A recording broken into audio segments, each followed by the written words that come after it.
别的家乡，远渡过海洋，沿途风雨险阻往心里放，看日月交换欣喜和惆怅，眼睛就算迷茫，汗水会擦亮，收拾起行囊，把思念带上，人生在多波折，逆风而上，看笑泪交织，聚散多无常，只要有希望，就挺起胸膛。这天地茫茫，何处是我家乡？要让命运看我从来不投降，无休的故事，岁月会流传，那是因为有爱一直在身旁。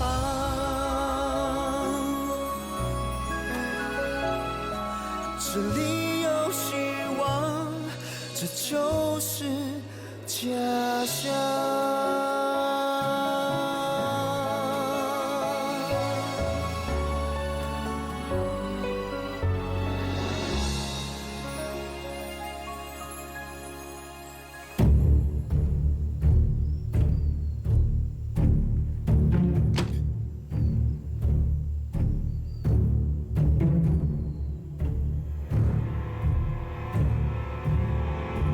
接到消息，这崔英被凶徒割喉惨死，简直不敢相信。凶徒在光天化日之下杀人，而且手段毒辣，毫无人性，无法无天。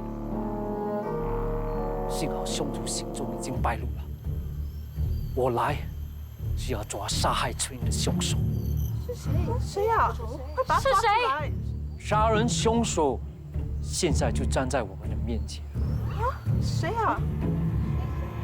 就是他，张天鹏。怎么会是他？不可能是天鹏的。天鹏怎么会是杀人凶手？对呀，龙哥，天鹏今天才刚从山林里走出来，不可能的。刚从山林里走出来就不能杀人？他就是在杀了崔英之后，才装模作样出来见你们，以示跟他无关。这个人阴险狡诈，连我也被他蒙蔽了，以为他已经死在赤刃泥沼里，原来都被他糊弄了。他就是想悄悄潜回来干案，潜回来杀人。不可能！天鹏为什么要杀我妹妹？如果崔英没死，他们明天就要成亲了。是啊，我真的想不通哎。你们想不通，我也想不通。幸好人在，你们问他好了。黑龙，你要教化于人，也应该高明一点。这些话，连3岁的小孩都不会相信。好，既然我说的话没人信，那证人说的话，应该无法辩驳了吧？人证就在那里。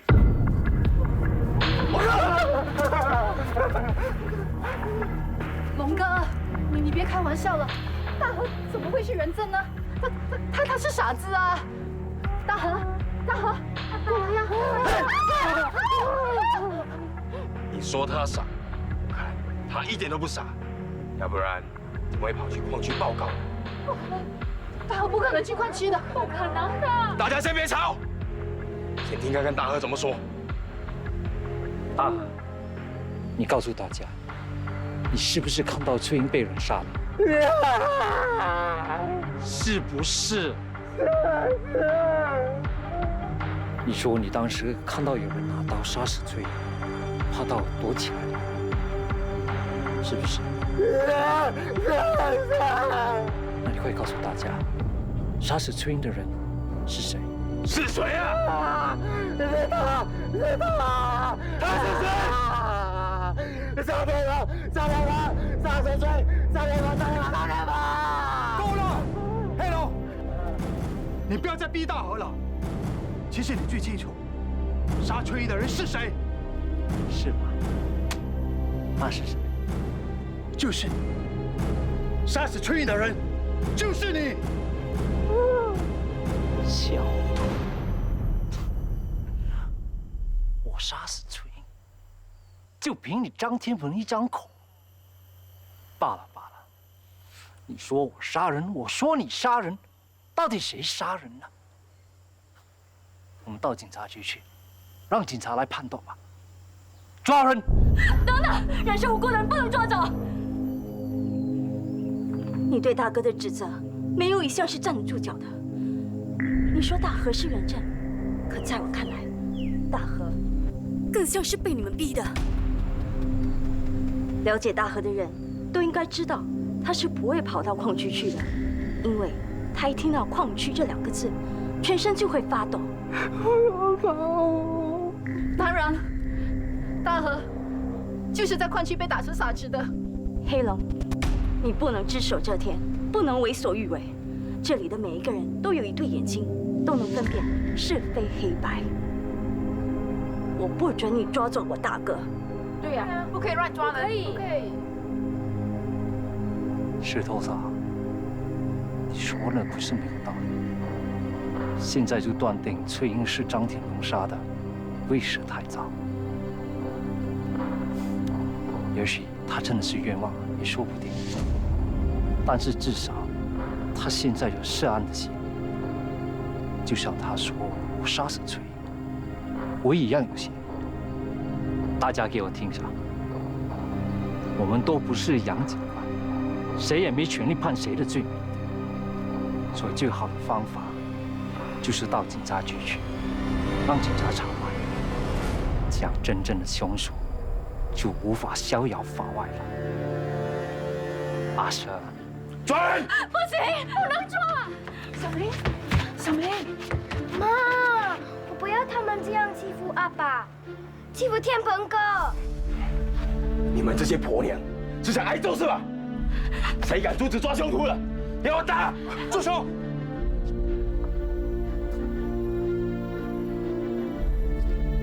各位乡亲，谢谢你们相信天鹏。我在大家面前立下誓言，绝不让崔英白死。他的血不会白流，谁杀死他的，必会付出相同的代价。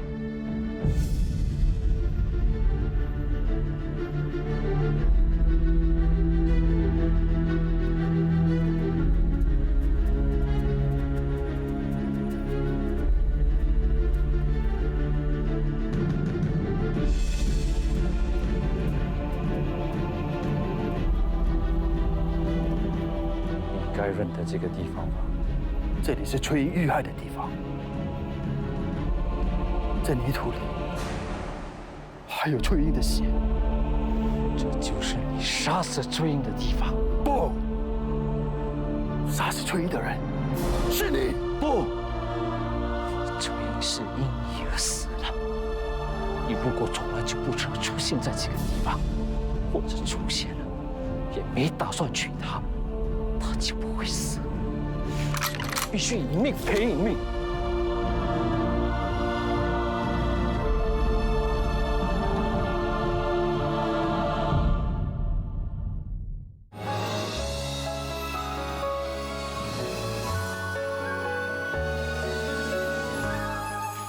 必须一命赔一命。我知道你一定会赶尽杀绝。你知道我为什么不逃不躲，等你来吗？因为我相信，老天是有眼的，邪不胜正。老天有眼，邪不胜正。好笑，太好笑了！你怎么还笑得出？你现在应该觉得害怕。为什么要害怕呢？因为我活着回来。你很清楚，我不可能从吃人泥沼里逃脱。你以为我死定，谁也救不了我。但是，我却活着回来，因为老天是有眼的。去你的老天有眼！老天要是有眼，我们的先辈还有现在的苦力怎么会漂洋过海像一只只的猪仔被卖到南洋，为那些有钱的矿主开天辟地，赚金赚银，自己却两手空空的，落得客死异乡，有家归不得的下场。天地不仁，老天的眼是为有钱人开的，不是为我们。黑龙，你就是大声疾呼，说尽委屈，把先辈都拖出来做你的垫脚石，也掩饰不了你的丧尽天良。我为什么要掩饰？我跟你不一样，我从来不信天命，也不相信老天会收我。你说老天有眼，你说老天不会让你死，那让我们再试试吧。我倒是想看看这次老天会不会救你。你不会杀我，你不敢杀我，你凭什么说我不敢杀你？因为你隐瞒了找到锡矿的事实。你告诉大家，这次牙沙空手而归，事实上不是这样的。你知道，我知道。如果你杀了我，矿主也很快会知道的。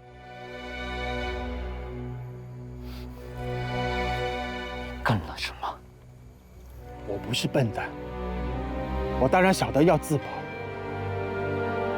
我已经把这次牙刷的经过，还有我们找到锡矿的正确位置记录了下来，并绘制了详细的图解。我意思，自然会有人把这些资料送到矿主的手中。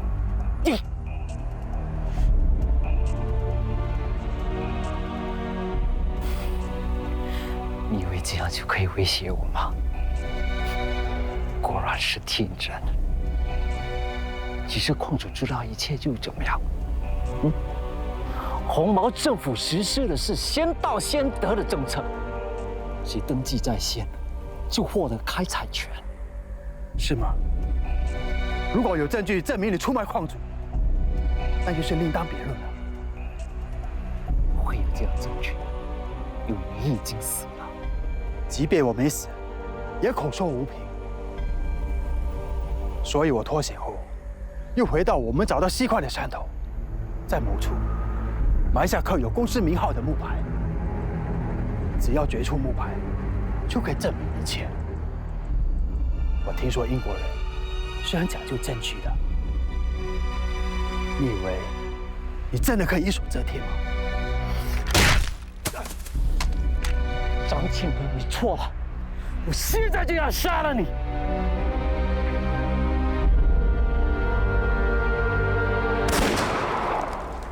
老魔怪，老魔怪，你开门啊！哎，魏老师，不要叫，不要再拍了。张天英，老魔怪真的没事吗？我来了新州这几天都没有见到他，我很担心啊。我明白慧娘小姐关心陈叔，可是她的实验正进入最后阶段，这是很重要的时刻，不能分心。慧娘小姐，请你体谅。慧娘就慧娘，干嘛非得加个小姐不可啊？因为小姐要我直呼姓名，陈叔却说我不该叫小姐的名字，所以我就叫慧娘小姐。张天英啊，你就让我悄悄的进去见老魔怪吧。对不起，慧娘小姐，我不能这样做。我答应了陈叔，不让外人进去打扰他。外人？张天英，你说我是外人，你越来越放肆了啊！对不起，慧娘小姐，我不是这个意思。那你是什么意思啊？我的意思是，我的意思是，瞧你急成这个样子，你的意思是老魔怪在专注的时候六亲不认，对吗？是。哎呀，老魔怪真的是人如其名，我看他这古怪的脾气啊，一辈子是改不了的。不过我非得见他不可。张天英啊，你帮我转告他，如果明天我再碰软钉子，我不管3七21，就算是把门撞烂，我也会闯进去的。好的，慧娘小姐，我一定帮你转达。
大概是怕我又把实验室关起来，逼他休养，所以啊，他索性连实验室的门都不出来了，吃喝拉撒全在里头，全靠天鹰给他端吃端喝，倒屎倒尿的，有时候还被他骂个狗血淋头。难得天鹰毫无怨言，尽心尽力地侍候着他，还不时把他的病情告诉我，好让我给他开药。天鹰这孩子真是不可多得。王叔，你那么喜欢张天鹰，如果你有个女儿，肯定招她做女婿吧？可惜啊，我没女儿。啊，说到婚嫁，小姐，我还没恭喜您呢。恭喜我什么？我听说您的婚期将近了。谁说的？我哥啊。不是，是从你那未来夫家传出来的。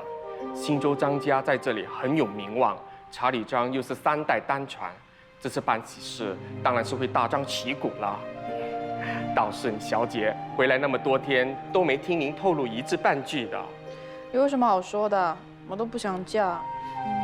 婚姻大事，父母之命，媒妁之言嘛。多少人说不要嫁，不想嫁，到最后还不是儿孙满堂。我们不说这些了。王叔，这2天我哥有没有来这里啊？没有啊。老板。哦，来了。奇怪了，这2天哥神出鬼没的，一早就出门，问他去哪又不说，他到底在干什么呀？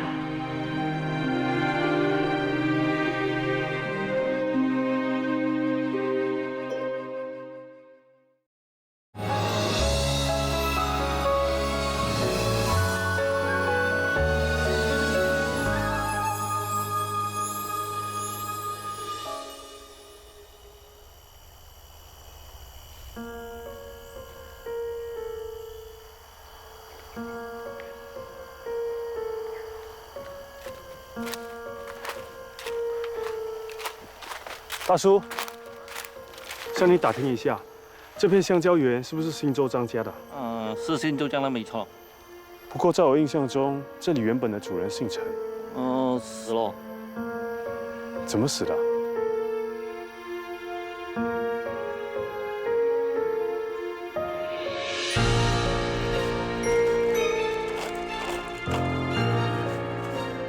惠娘小姐不止心地善良，还勇敢、聪明伶俐。那查理张娶到她，何其幸运！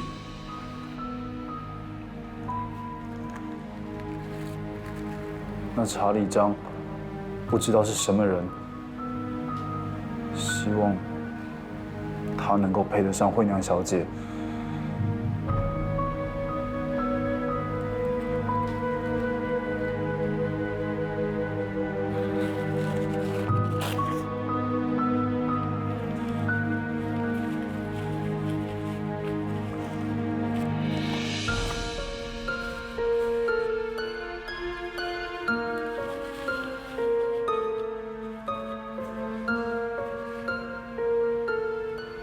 Camphor、樟脑、Eucalyptus oil、桉树油、Mentholatum 是薄荷、Clove oil 丁香油。陈叔有时会犯糊涂，把有用的也丢了，还是留下来，以防不时之需。看来，陈叔在研究的是一种带刺激且辛辣的药。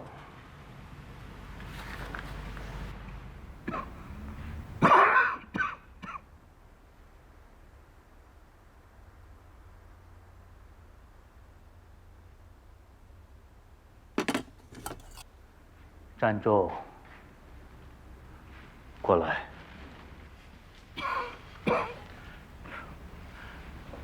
你把这些药膏装成小罐，然后拿给人家试用。记录下来。举凡头痛、肚痛、筋肉疼痛、无名肿痛、胀风不适、劳损扭伤、虫蚊叮咬皆可用。不过，只许外敷，不能内服。还有，最重要一点就是，你要收集所有人用后的反应和感受，全记录下来，然后报告给我知道。知道了，马上去办。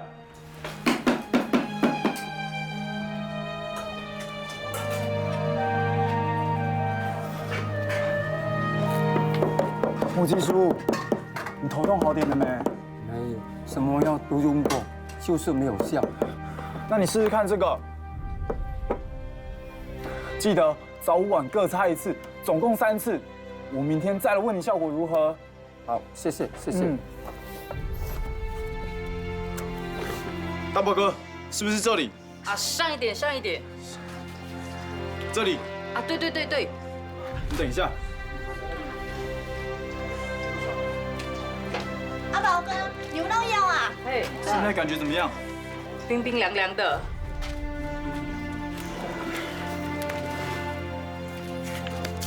冰冰凉凉的，右边烧烧的。烧烧的。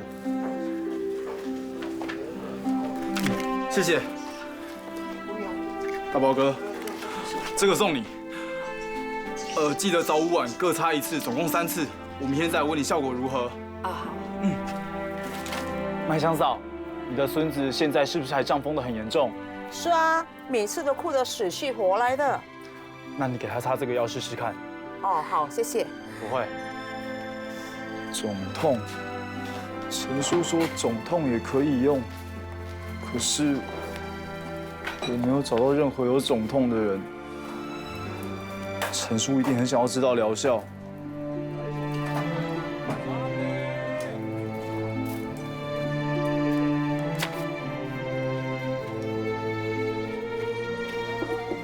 木屐叔，可以借我一只木屐用一下吗？啊，拿吧。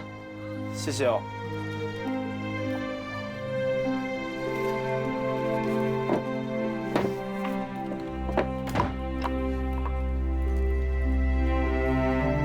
啊，什么事？什么事？没事，没事啊。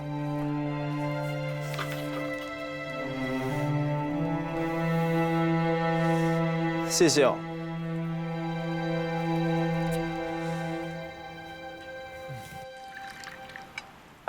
Coffee sir.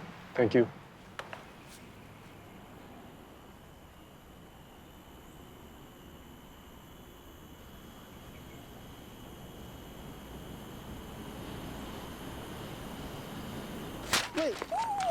快还给我！干嘛？快还！神秘兮快兮的还！写情书啊？情书？对啊，这2天老是看你神龙见首不见尾，早出晚归，问你去哪里，你又神秘兮兮的。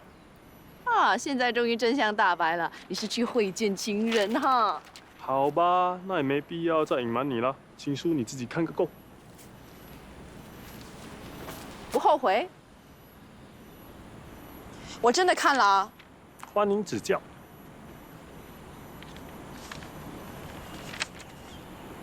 母亲大人，你写信给娘娘啊？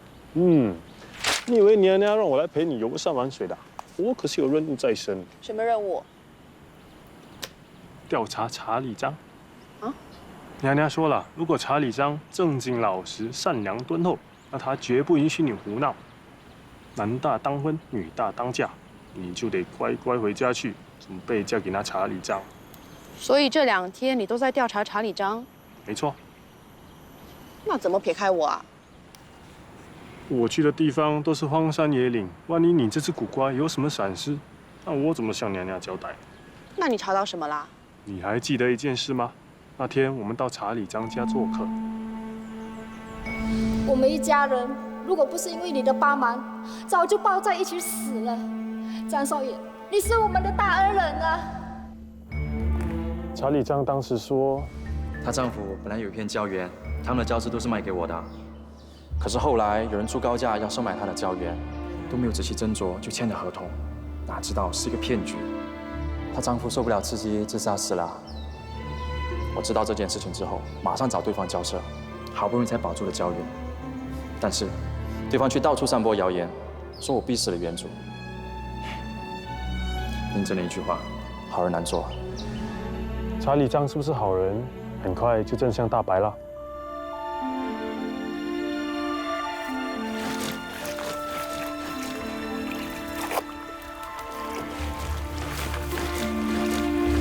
陈嫂，惠娘，这位才是真正的陈嫂。我经过一番周折后才找到她。陈嫂，她是我妹妹，叫惠娘。陈嫂，这是我丈夫和张元清父子的合照。他们父子都是笑面虎，表面上和我丈夫勾肩搭背，称兄道弟，暗地里却要谋夺我们的橡胶园。特别是这个查理张，年纪轻轻，手段却毒辣得很。他到处收购胶质，后来胶价大涨，他的收购价反而下降，还说合约规定他有独家收购权，我们不能转卖给其他胶商。我丈夫就是被他逼死的。我们当时的谈话一定是被查理张听到了，所以才去找个假陈嫂想蒙混过去。哼，他想的太简单了。我绝不会让我妹妹嫁给这种伪君子、真小人。苦瓜，我一定会帮你找到一个爱你、疼你，可以忍受你的刁蛮任性，还要有出息、肯上进、心地善良的好丈夫。那我看我大概要当个老客女了。才不会！我也无所谓，当老客女就老客女，这样我就不用离开你。你说什么？我说我肚子饿了。那我就带你去吃虫吧。为什么要吃虫？苦瓜不吃虫是什么？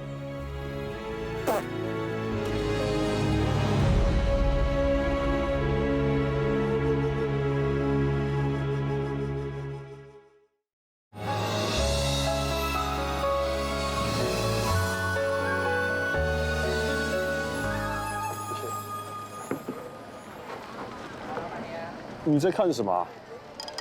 这里附近好像是宫西街。哦，我想起来了，就是上回二叔带你来这里花天酒地的地方。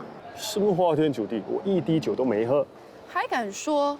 要不是我及时赶到，不止酒，我看你会被那些女人迷得神魂颠倒的。别乱说啊！我当时可是目不斜视，心无邪念。再说是二叔骗我去的。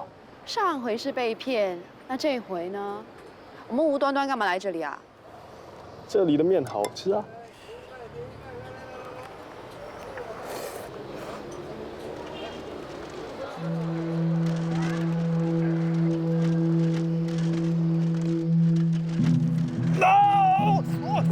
你干什么？干什么？刚才还说自己心无邪念、目不斜视，现在呢？看女人看到眼睛眨都不眨。我不是看女人，我是看男人。啊！哎，嘘，哎，快低头，快低头！干嘛呀？查理张。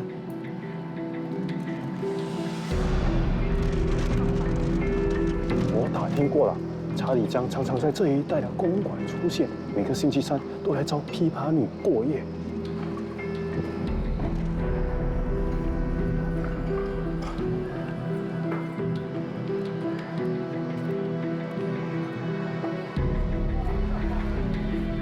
这个查理张真的是人渣，竟然还要连娶本小姐。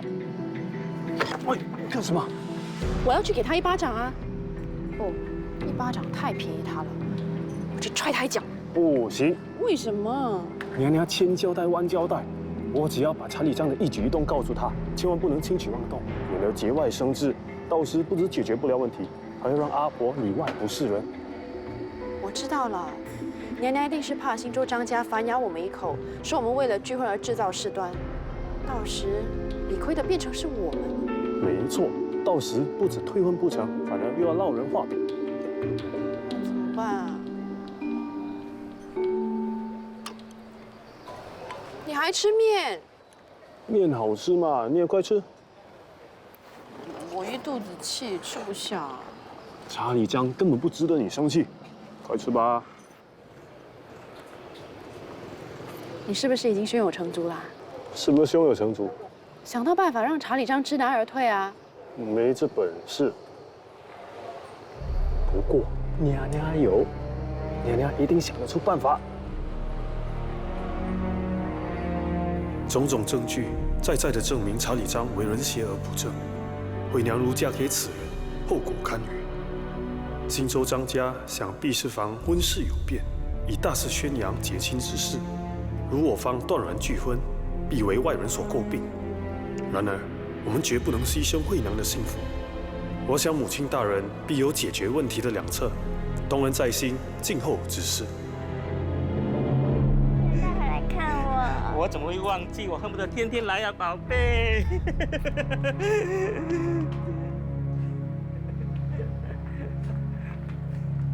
人家放屁的有钱哦，玩女人玩到这种地方来。猪放屁！你想干什么？有人想见你，跟我走一趟。谁？哎呀，你去了就知道了嘛。你是什么东西？你叫我走，我就要跟你走啊！我今天受人所托，我就算扛你也扛你过去。那你试试看。放手！走！侯家娘，坐。坐。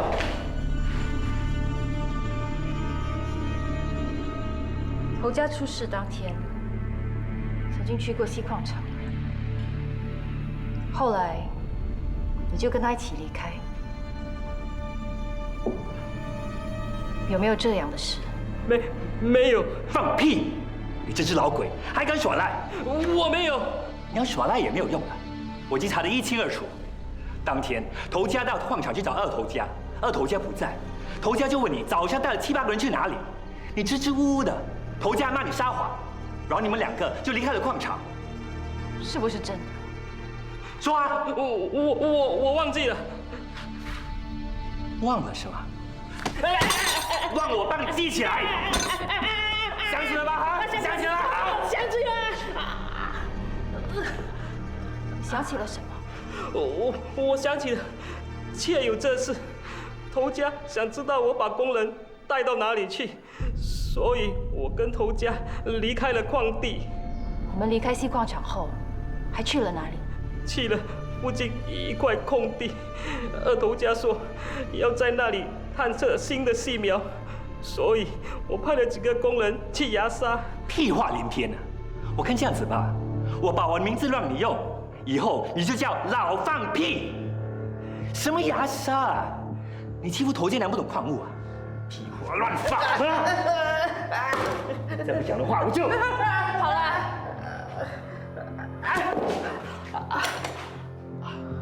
很多事，就算你不说，我也知道。头家知道二头家偷偷种罂粟，准备生产鸦片，前去质问他，对吗？我不知道，我真的不知道。你也知道头家是怎么死的，对吗？头家是在巡视矿地的时候意外跌死的。你刚刚才说头家是跟你一起离开矿地的，现在又说头家是巡视矿地的时候跌死的，你这个放屁！你这个混蛋！啊！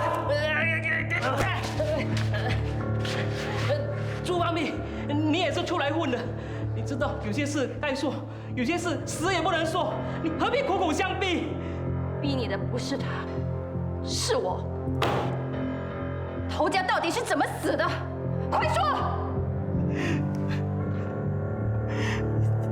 家娘，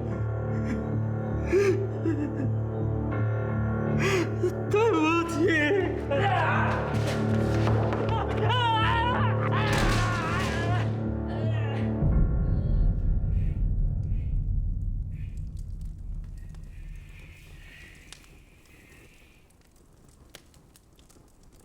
头家娘，老鬼漏夜从医院给人家带走了，我查过了，他也没有回过矿场。看来有人知道头家娘在查头家遇害的事。遇害？朱放皮说的没错，看来广平的死绝非意外。广平，我一定会查出真相，绝不让你死得不明不白。大嫂，大嫂，你没事吧？没事。大嫂，菜是不是应该要下锅了？哎呀，你看我，大嫂，还是让我来帮你吧。不，我已经一阵子没帮阿妈准备吃的了。大嫂，你又要忙着打理生意，又要忙着照顾阿妈，你怎么了？我也不知道，最近一闻到油烟味，就有作呕的感觉。你是不是有喜了？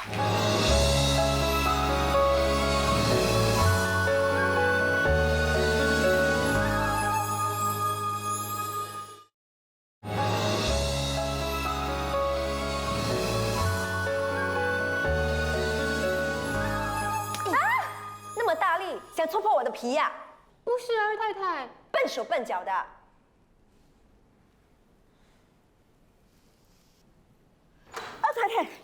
二太太，什么事啊？好像被火烧屁股似的。行了，你出去吧。是二太太。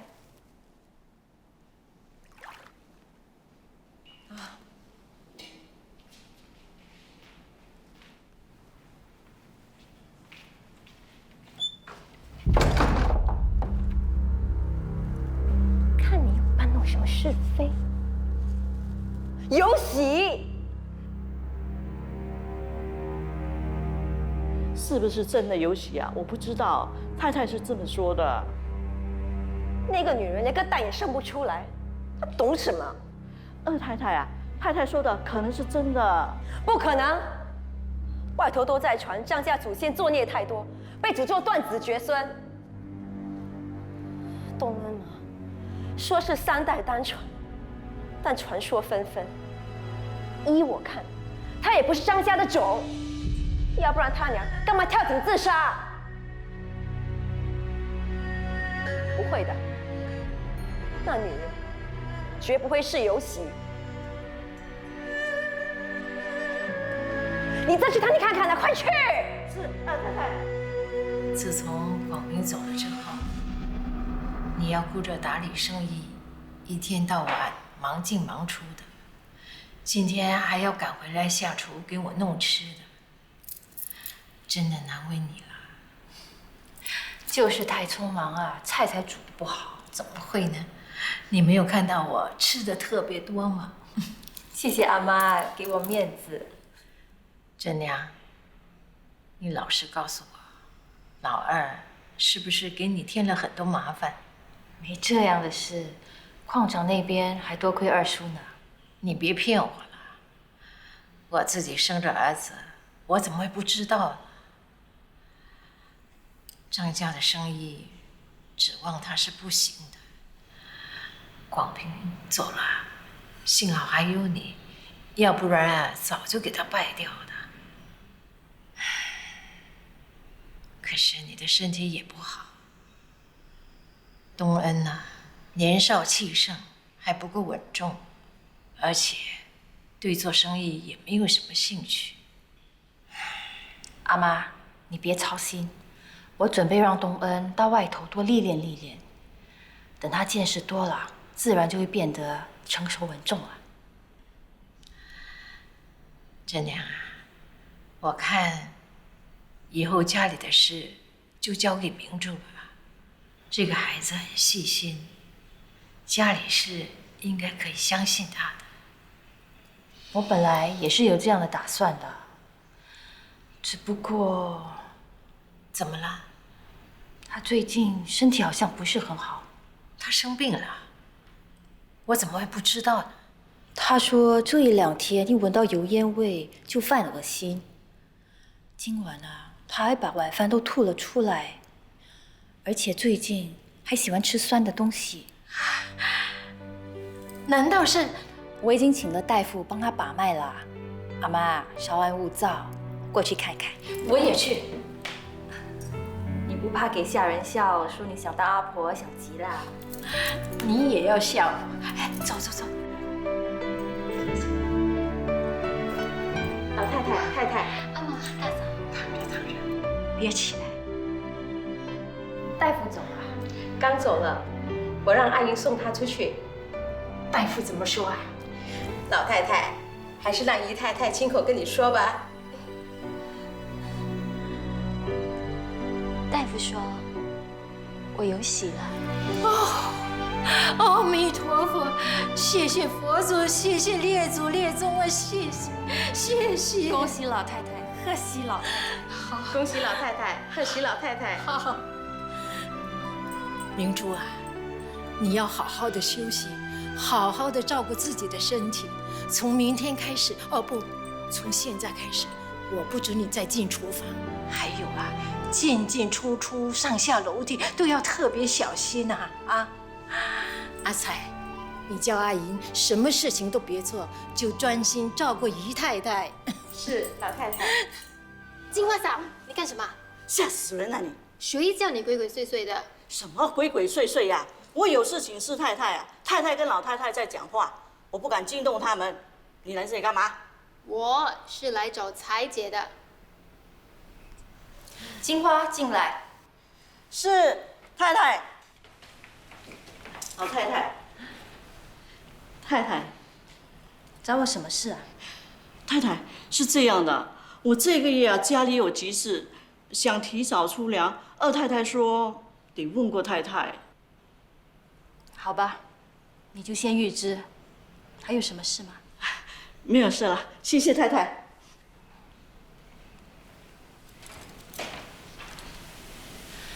阿妈，你就陪明珠聊一聊，教她怎么养胎，这点我可帮不上了。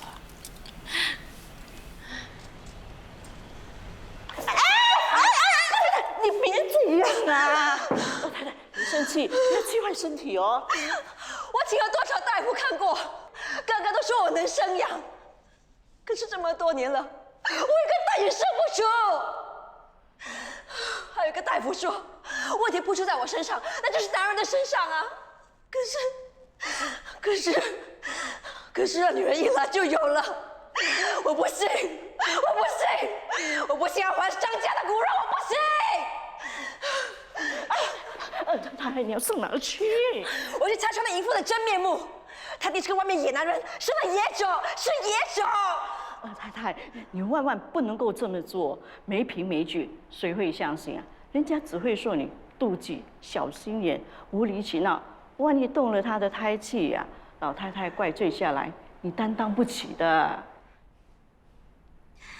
难道要我眼睁睁看着那女人得意吗？二太太怀胎10个月，日子长得很呐，在孩子还没有咕咕坠地之前，什么事都可能发生的。